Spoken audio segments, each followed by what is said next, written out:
Hey, it's Jake, and today I'm going to show you how to use After Effects to make this wavy, wispy, 2D smoke or hair effect that's super complex looking, but can be easily controlled and really isn't all that hard to set up. Let's jump in.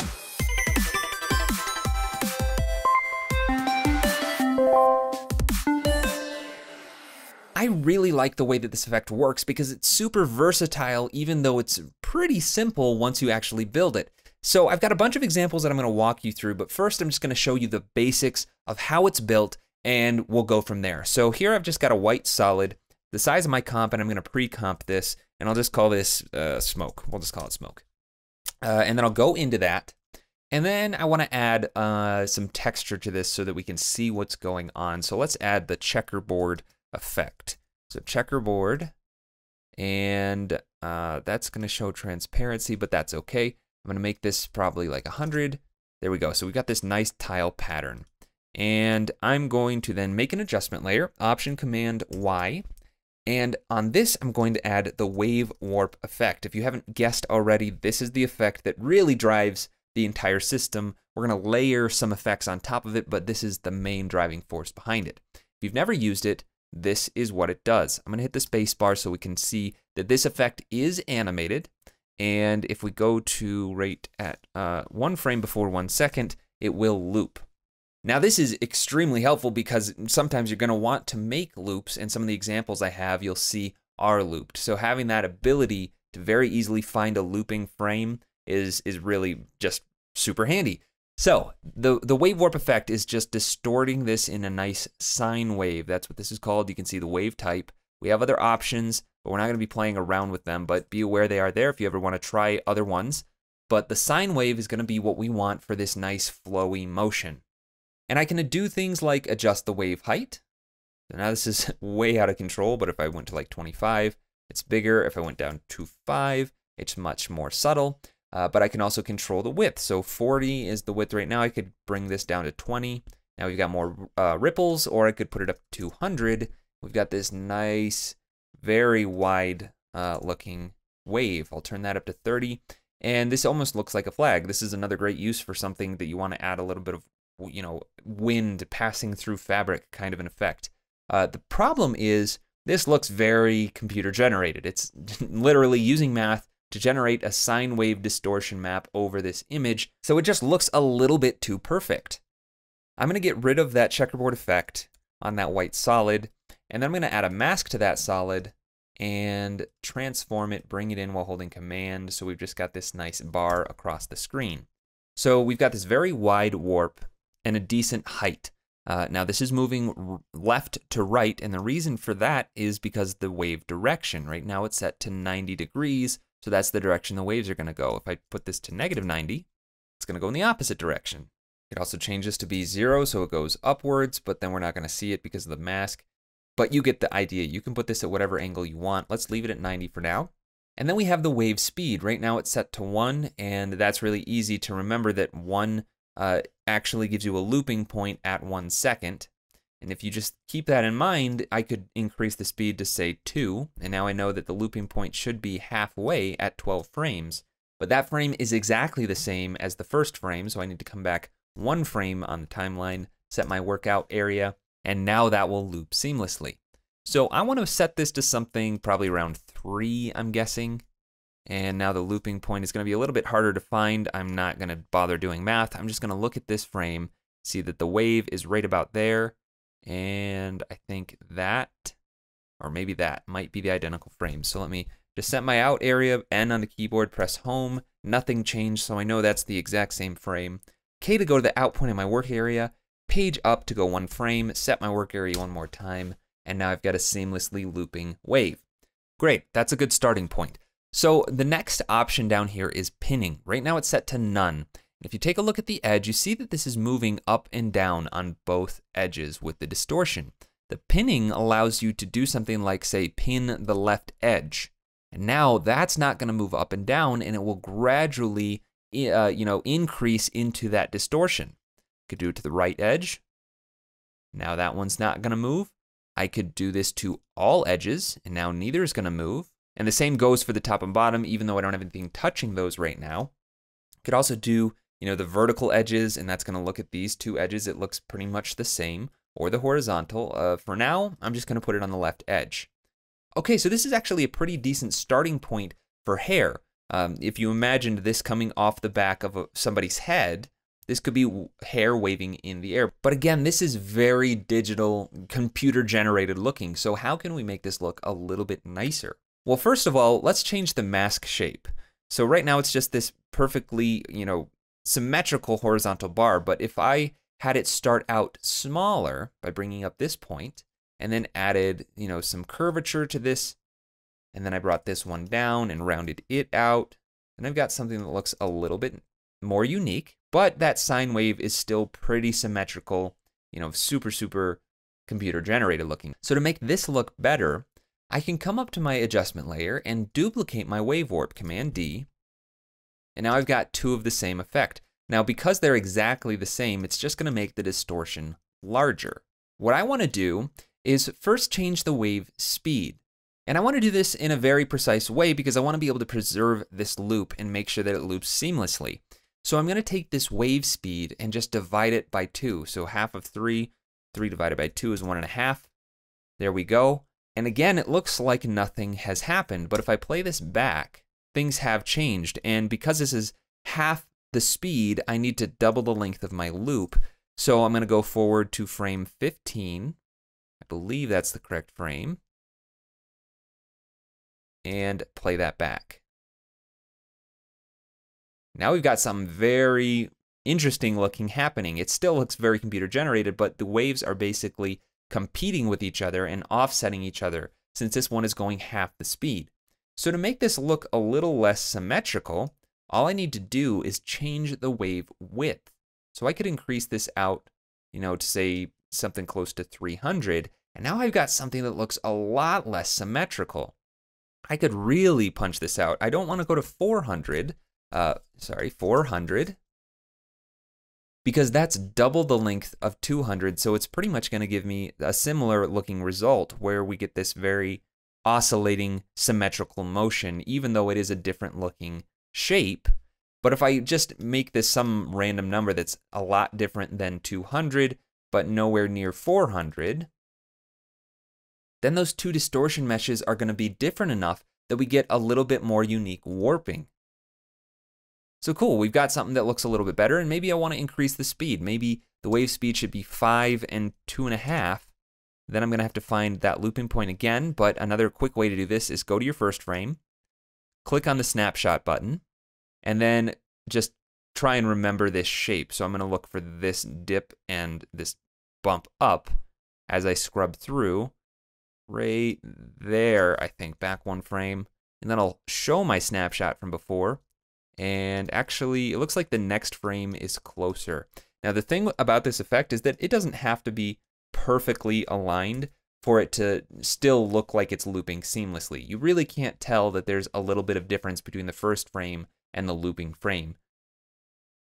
But there we go. Now we've got something that moves a little bit faster. Another way that I could change this up a little bit is adjusting the direction. So right now, they're both set to 90, but if I turn the first one back a little bit to like 75, and I turn the second one forward to maybe 107, then we're going to get something even a little bit more unique. Now, this is pulling the right edge off because those directions are not perfectly horizontal anymore. So I'm probably going to want to change this to something like the the vertical edges to pin both of those edges on tight. Okay, so that looks good. Now that I have this going, I can just have fun playing with the shape of the mask and really just see what I can come up with. And that's what's so great about this effect, is that you just play around with it and you'll be surprised with what you've come up with. So maybe I'll just pull these handles out a lot and make it really skinny on the left side, but then large on the right side. Maybe I'll pull this in even further, and I've got something that looks totally different now. I could change the direction of everything as well. If I rotate this mask and then just resize it to fit the comp a little bit better, now it's coming off the bottom. So I'm going to need to go into my wave warps and change the pinning from vertical edges to horizontal edges. And then I'm also going to need to change my direction. So I'm just going to subtract 90 degrees from each of these. And it's always a good idea to turn these on and off to see how each one is affecting the image. So in this case, I think the wave height needs to be turned up a little bit on that one. And then we can turn it up on this one as well and just see what it does. Maybe the direction needs to be adjusted a little bit. We can just come up with something a little bit different. Now, part of this pinning, it does mess with your distortion a little bit. As you see, it's always going to look like it's coming up to that edge perfectly. Usually, I only pin the top and bottom edges when I'm going off the screen like this. And in this case, I might even go and say all edges on the pinning. So that way it looks like it's just getting so big that it's going off the screen. But let's say that you don't like that and you want to be able to preserve the distortion. I'm just going to undo until we're back to where we were going on this horizontal axis. Okay, so here we are back to this. Let's say that I want this edge to be warping, not pinned to the right edge. Well, I'm going to need to set this back to just the left edge on both my wave warps, but that's pulling this in. You can see some transparency showing up right there. How do we fix this? Well, we need to stretch that out a little bit, and I can't just move the shape over because it's the adjustment layer that's affecting that, and I can't pull it back because then it's going to reveal that shape undistorted. So we need to add another effect to our adjustment layer. So this time I'm going to add one called Bezier Warp. There we go. And this gives you points on the corners as well as handles that allow you to distort the image very precisely. So all I need to do is grab this top one, I'll hold shift so it only moves on the horizontal axis, and move it off to the right edge just a little bit. So there we go. Just that little bit has taken care of that seamless edge, and I still get that distortion. Now this is actually something that's pretty interesting with this effect. In addition to being able to just fix the edges of something that's distorting like this, we can also make the distortion of the waves look a little bit more interesting. So let's say that I wanted these waves to be super wide over here on this edge, but closer to the left edge, I want them to be a lot tighter. Right now, the width of all the waves is consistent across the whole thing. Well, I can modify this mesh from the Bezier Warp to kind of squish everything up to this end so that the waves are tighter on this end and then they gradually get wider and wider over here. So to do this, I'm just going to start moving these handles. So I'm going to leave these ones where they are on the left edge and then grab this handle and hold shift again and just pull this over really far. Do the same thing for this bottom handle, about the same distance. Then I'll do that for these two handles. Pull them out. And now these waves are much bigger over here and tighter over here.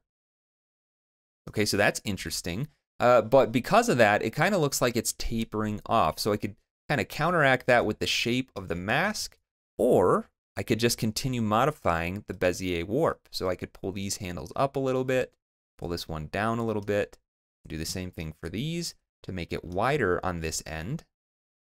And I could even maybe pull in these ones to get something a little bit more curved and pointed on the left edge. Let's play that back. So this is with the Bezier Warp and this is without. You can see that it made a really big difference. And now that I have that affecting the image, I could do stuff like increase the width or decrease the width of the wave. Maybe I'll turn this down on both of them. And now we've got much tighter waves over here and looser ones over here. It looks like I need to modify that warp a little bit, pull this out. And I know that the edges of this are not looking that great, but don't worry, we're going to fix that in just a second. There we go.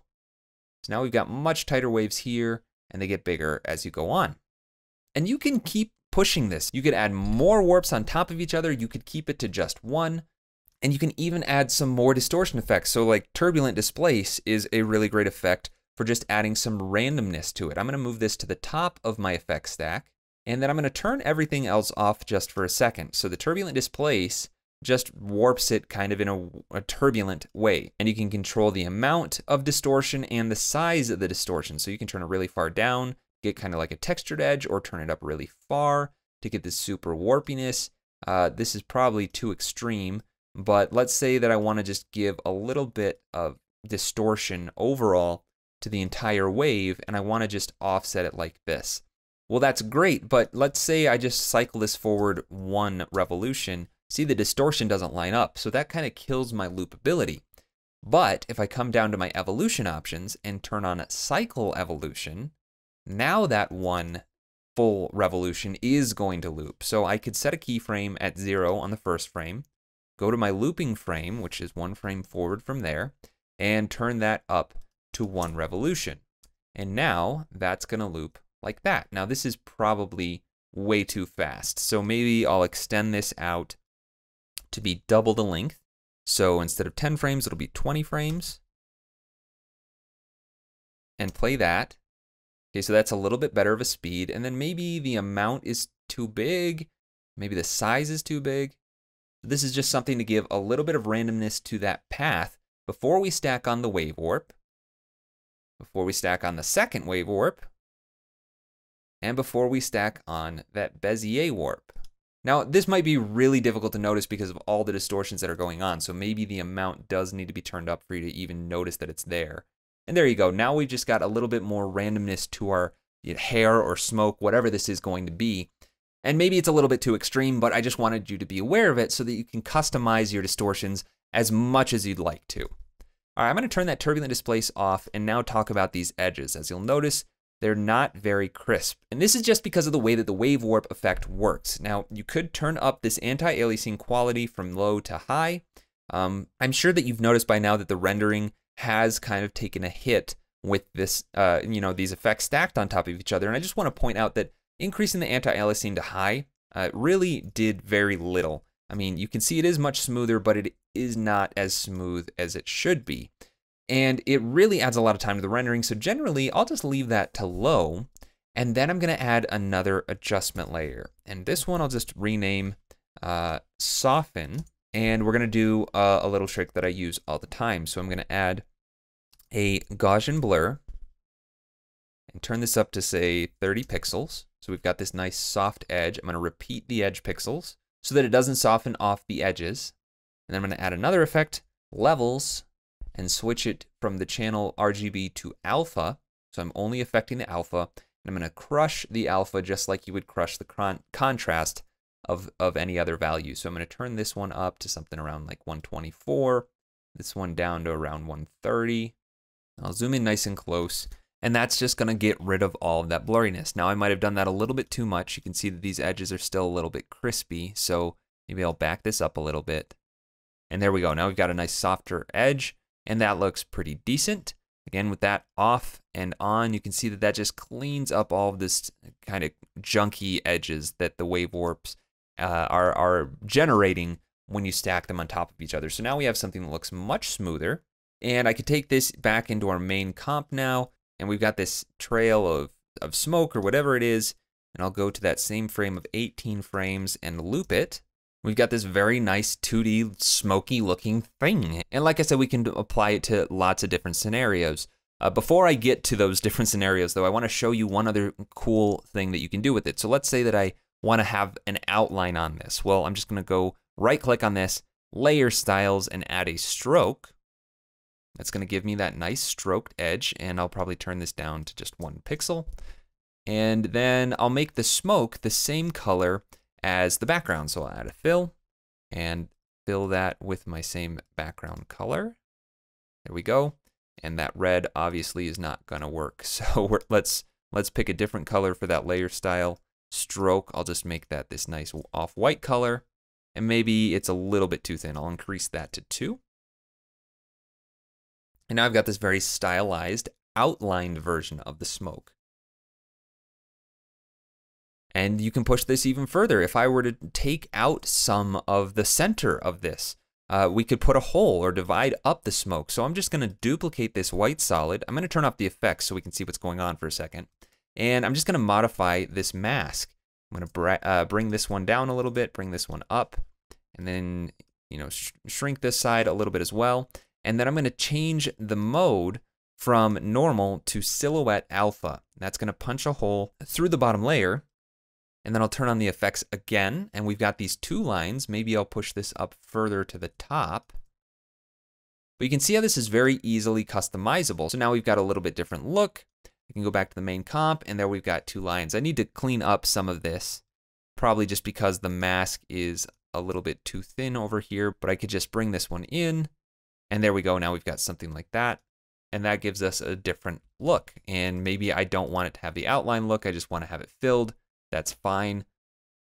But like I said, this is just one of those effects that you want to play around with to see what you can come up with. All right, now let's take a look at some of the examples that I've already made. This first one was just hair. It's as simple as that. I'll play it back and you can see that I've got a very simple looping animation. Just 28 frames. And the way that I created this was just by making multiple instances of basically the same setup, keeping the same wave speed so that it all loops the same, and then just offsetting them in time and changing the colors. So I've got 3 different instances. The first one looks like this, and it's set up in a very similar way. And you can even see that I originally had this animating out because I was trying, this is the first example I made, I was trying to come up with a plume of smoke. So I was having this being kind of revealed, but then I realized it kind of looks like hair. So I just ran with that and I just looped the portion of the hair that I needed. So it ended up looking like this. And like I said, there's just 3 different instances. I just modified them slightly. This one's skinnier. And then this last one right here is even skinnier than that. So just 3 different strands duplicated over and over, and then changing the color of each of them, offsetting them in time. You can see they're all staggered, but they all loop within that 28 frames. I just put the front part of the face over and then the back hair layer behind it all, and it turned out pretty nice. Next up, I've got this long border example, and I did this style of illustration is 100% Lynn Fritz. I'm just a huge fan of her. Go check her out if you haven't seen any of her work, but I just loved her character styles, and I thought this would be perfect for one of my examples. So I made a character that looks a whole heck of a lot like her style of characters, and then I did this wavy, wispy hair behind it. Now this one was slightly different because the hair was a different shape. Let me take off the adjustment layers, and we can see this is the shape that I drew for the hair. So it attaches at the head. I put the waves warps on one adjustment layer, and I pinned just the left edge so that that didn't move, and that stayed nice on the head. It didn't move up and down. And then I put the soften on top of it that just cleaned up the edges a little bit and took off all of that choppiness that the distortion generated. And once that was all set up, I just played around with the shape of the hair until it looked like something that I was happy with. And this was the end result. So I think that turned out pretty nice. Next example was this Lamborghini that I made in this kind of faux 3D style. Literally, I was just shifting the paths on this. It's just a whole bunch of paths that have been keyframed. You can see there are lots and lots of keyframes, but I just moved it from this pose to this pose and then back again, and then I looped it. For the smoke, though, coming off the tires, we'll go into that and take a look. I split it off into 2 separate streaks for each tire, and to do that, I just added a mask hole right there in the middle. I'll solo this layer so you can see it. Looks like that. I didn't even do that good of a job with the mask, but because of the other effects, it just got rid of that extra bit. And I lined up those 2 parts with the tires, and then we have the same effects, wave warps, and pinning all edges this time because it goes off the screen, and I wanted to make sure it stayed with the tires. And then we've got our soften. You know, this time I did a very, very big blur, and you can really play with that as well to see how it softens up your image. Without it on, it looks like that. With it, it really just softens everything up. And that gave me the smoke coming off of the car. The next example I have is this rocket, and this is pretty similar to the way that I did the hair on this hair wave one, but I used that Bezier warp. If we go into the actual smoke layer, we've got the wave warps, but then I've got a Bezier warp, which I don't actually need that second copy of anymore, but Bezier warp looks like this. So I collapsed or compressed the left and right edges up at the top. This is without it on and with it on. So it really flattened out this bit right here. And then I pulled these handles down and pulled these handles up. And that just really made this nice looking shape that I thought was just nice and stylized. And then I added some masks set to silhouette alpha. So they punch a hole through that main layer on top of everything. And again, if I turn off the distortion, it's as simple as this. But with all the distortion effects, this is what it ends up looking like. And on this one, I even put the soften directly on top of the other effects all on one single layer. So I can just turn it off and on very easily. And that's what my original mask path looked like. All of that combined gives you something that looks like this. And I just really like the way that stretching out those Bezier handles really straightened out the exhaust coming off of these rockets, and then went into this crazy wavy pattern. And then you can see I just duplicated it twice, overlapped them, and offset them just like I did with the hair, and we get this very complex looking exhaust coming off the rocket. And finally, I just want to show you this last example. So what I had in mind for this one was kind of like, Mad Max Fury Road, something in the desert, where something really fast just zips across the horizon line and leaves this trail of dust behind it. So it's moving so fast, you can't even really see what it is. I put this little tiny shape layer here at the bottom to represent kind of like this thing, super tiny vehicle moving really fast in the distance, but it's so quick that you don't even really see it. But what was interesting was that I was able to make this smoke that aligns to the ground, it's cut off, and then we have this skull appearing in the smoke, and it's kind of, moody, whatever. But if I jump into this, I'll show you how I made it. So let's take a look. There are a lot more layers involved here. At the top, we've got the softened, so the Gaussian blur, and then the crushing the alpha. And one way that you can also soften the edge after the fact, if it isn't quite as soft as you want, is just introduce a little bit more of a blur. I probably could have played around with that to make it even smoother, but for what I was doing, that was plenty soft enough.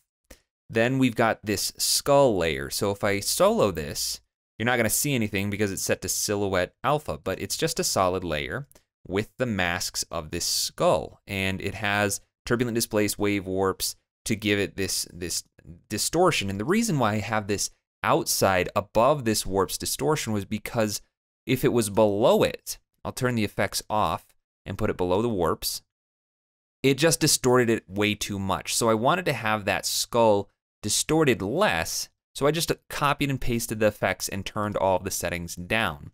And I set it to silhouette alpha, so it punched a hole through that white, and there we go. Now on top of that, I had some of these other layers punching holes through the background smoke as well. Let's start at the bottom. This is my base layer, and I animated this with masks. So I'll just press U to bring up the mask paths.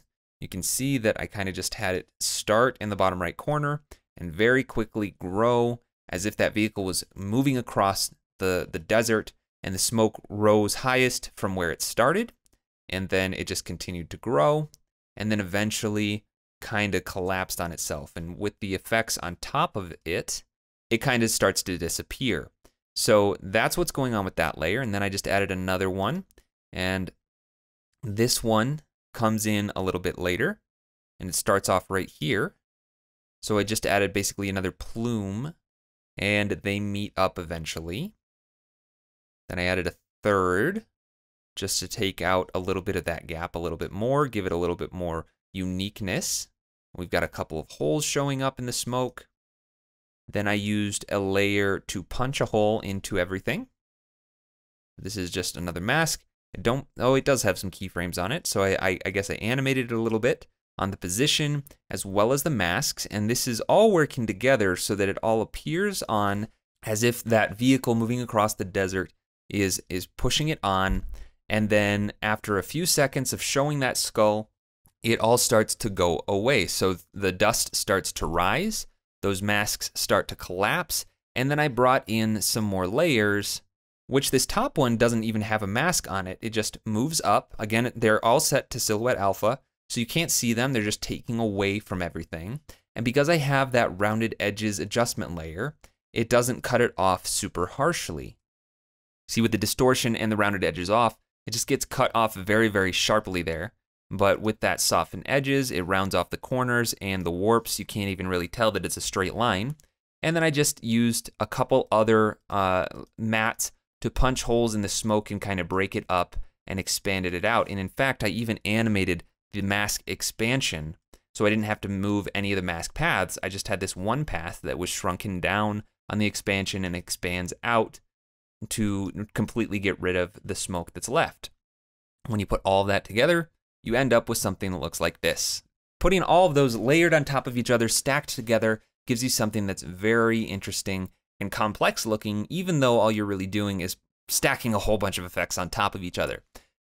So there you go. Have fun messing around with this effect and see what you can come up with. Play with the different shapes of the masks, try animating them, layer them, stack different mats on top of each other, and mess with all of the different effect settings. Also try putting multiple copies of the same effect on top of each other and adjusting the settings like I did.